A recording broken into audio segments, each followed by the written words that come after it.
কিয়ামতের দিন প্রত্যেককে তার সারা শরীর খুলে দেওয়া হবে, অর্থাৎ সারা শরীরের মধ্যে কোনো কাপড় থাকবে না, একেবারে টাকনু পর্যন্ত শরীর বিবস্ত্র হাসরের ময়দানে। এই অবস্থায় ফেরেশতারা ডাক দিয়ে বলবে, এই বেঈমান, তোর এতগুলো সেজদা ছুটে গেছে মোট, এগুলো দে, এখন দে।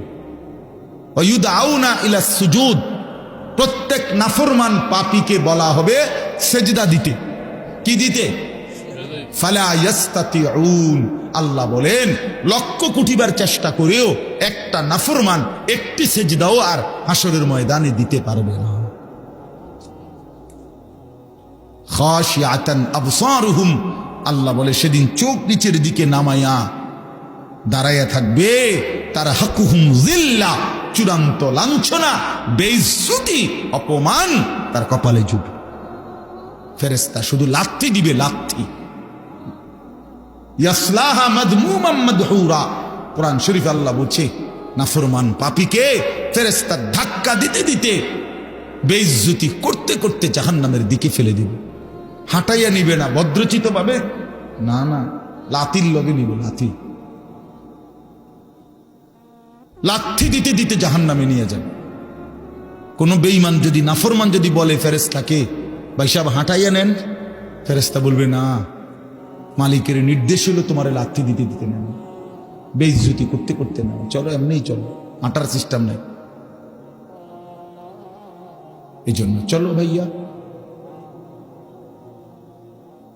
অসংখ্য ছেলে পেলে, আমি অনেক সময় বলি, অনেক ছেলে আগাইতে চায়, কিন্তু এই সমবয়সী কিছু অসৎ বন্ধু আছে, এই শয়তানরা ওরে ভালো হতে দেয়। হ্যাঁ হ্যাঁ, হাসি দিয়া উড়াইয়া দেয়, ঠাট্টা করে উড়াইয়া দেয়। এরকম দুষ্ট কিছু কিছু অসভ্য থাকে প্রত্যেক সমাজে, দুষ্ট কিছু শয়তান ছেলে, এই নাফরমানগুলো ওরে ভালো হতে দেয়। অনেক ছেলে অনেক সময় আগাইতে চায়, বদলাইতে চায়, কিন্তু ওই অসতের কারণে পারে। এই জন্য এটা সাংঘাতিক। রাসূলুল্লাহ সাল্লাল্লাহু আলাইহি সাল্লাম বলছেন, লা তুসাহিব ইল্লা মুমিনা, ইমানদার ছাড়া কাউকে বন্ধু বানাইও না। জানতেন কাউকে বন্ধু বানাইও না, চরিত্রহীনকে বন্ধু বানাইও না, হয় তোমারে নষ্ট করে দিবে, অন্ধকারে তোমারে চূড়ান্ত ভাবে বরবাদ করে দিবে। আল্লাহ আমাদেরকে হেফাজত করে। প্রত্যেকটা ছেলে, প্রত্যেকটা বাবা, বয়স্ক লোকজন, আপনাদেরকেও বলি, চাচারা, বাবারা, ফিকির করেন। 60 বছর বয়সে গুনাহ ছাড়লেন কয়টা, বন্দিগি করলেন কয়টা? ইনসাফের সাথে বলেন। এখনো সুদ খান, এখনো কিস্তি লন, এখনো মিথ্যা বলেন, এখনো কথায় কথায় গালি দেন, এখনো চা দোকানে বসে টেলিভিশন দেখেন, নাচ গান দেখেন, নাটক সিনেমা দেখেন, এখনো বিড়ি সিগারেট খান। আস্তাগফিরুল্লাহ। ফিরবেন কখন? বদলাবেন কখন? চাচা, আপনি মরতেন না? আপনি মরবেন না? এই মাঠে কারো জানাজা হয় নাই? মৌলানার বাবার জানাজা এখানে হয়েছিল না? আমরা তো ছিলাম তখন। তাই কত মানুষের জানাজা দেখলাম জীবনে, কত লাশ, কত কবর দাফন করলাম সবাই আমরা। এত লাশ, এত কবর, এত মানুষের মৃত্যু আমাদেরকে কিছুই মনে করাইল না। আজকে কবরবাসীদের রুহের মাগফিরাত, আজকে যারা আমাদের আগে কবরে, তাদের মাগফিরাত আমরা কামনা করলাম। আল্লাহর কসম বন্ধু, এই অল্প সময়ের ব্যবধান, হয়তো 20 বছর, 30 বছর, 40 বছরের ব্যবধানে, হয়তো 50 বছরের ব্যবধানে, তো আমাদের পরবর্তী জেনারেশন এরকম একদিন আমাদের রুহের মাগফিরাত কামনা করবে। কি এই বেশি দিন নাই, দেখতে দেখতে একদিন শুনবেন আনিসুর রহমান আশরাফি নামে একজন বয়ান করত, সে মারা গেছে। এমনই হবে,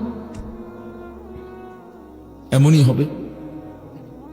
হযরত ওমর রাদিয়াল্লাহু তাআলা আনহু বলতেন, কুল্লা ইয়াউমিন ক্বালু মাতা ফুলান, মাতা ফুলান।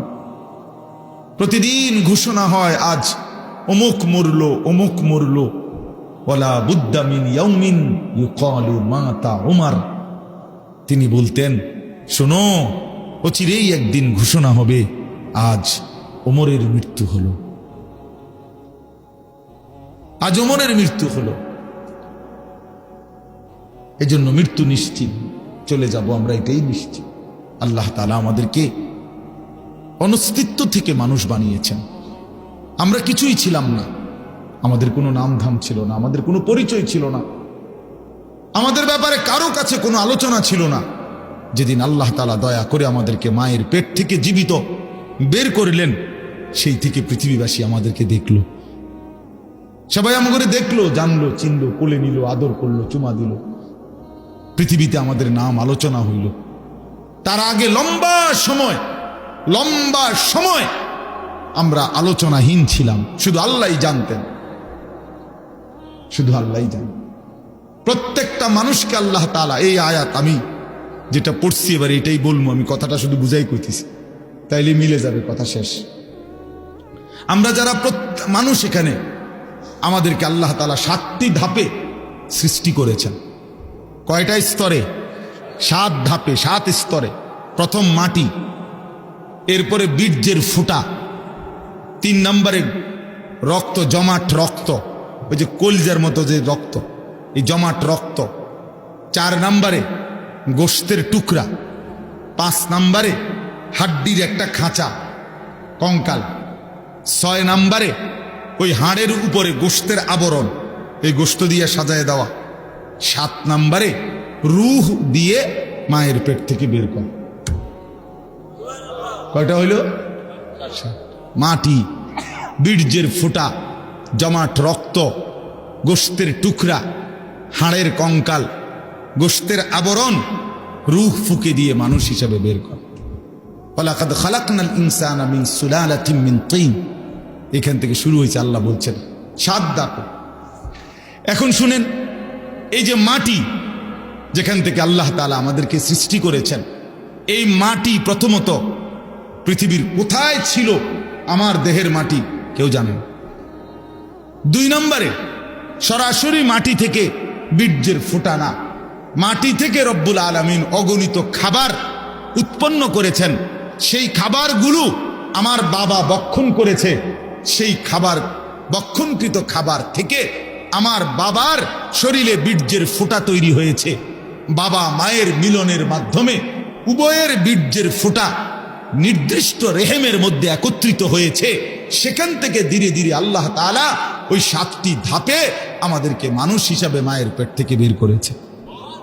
তাইলে মাটি হিসাবে কোথায় ছিলাম কেউ জানতো না। খাদ্যের মধ্যে বীর্যের ফোঁটা তৈরি হওয়ার জন্য যে খাদ্য, ফসল, যেই ফল, যেই সবজি, যেই পানি, এ কোথায় ছিল কেউ জানতাম না। এরপরে বাবা মায়ের কোন মিলনে কোন দিন সন্তান এবং শুক্রবিন্দু একত্রিত হলো সেটা আমরা কেউ জানতাম না। এই লম্বা সময়, কত কাল থেকে, কত হাজার বছর থেকে আমাদের মাটি, আমাদের খাদ্যের উপাদান, আমাদের বীর্যের ফোঁটা আল্লাহ তাআলা সেগুলো জমিনের মধ্যে রেখেছেন, আমরা কেউ জানতাম না। আল্লাহ বলেন, আমি কিন্তু প্রথম থেকেই সবটা জানতাম। নূহ আলাইহিস সালাম বলেন, আল্লাহ, আমি আমার জাতিকে আপনার দিকে ডেকেছি এই 950 বছর, লাইলাম ওয়া নাহারা, রাতেও দিনেও। লাইলান মানে রাতে, নাহারান মানে কি? দিন। তাহলে বোঝা গেল কি, আল্লাহর কথা তিনি রাতেও বলছেন, দিনেও বলছেন, বলতেই থাকছেন, বলতেই থাকছেন। ওমান আহসানু কওলাম মিম্মান দাআ ইলাল্লাহ।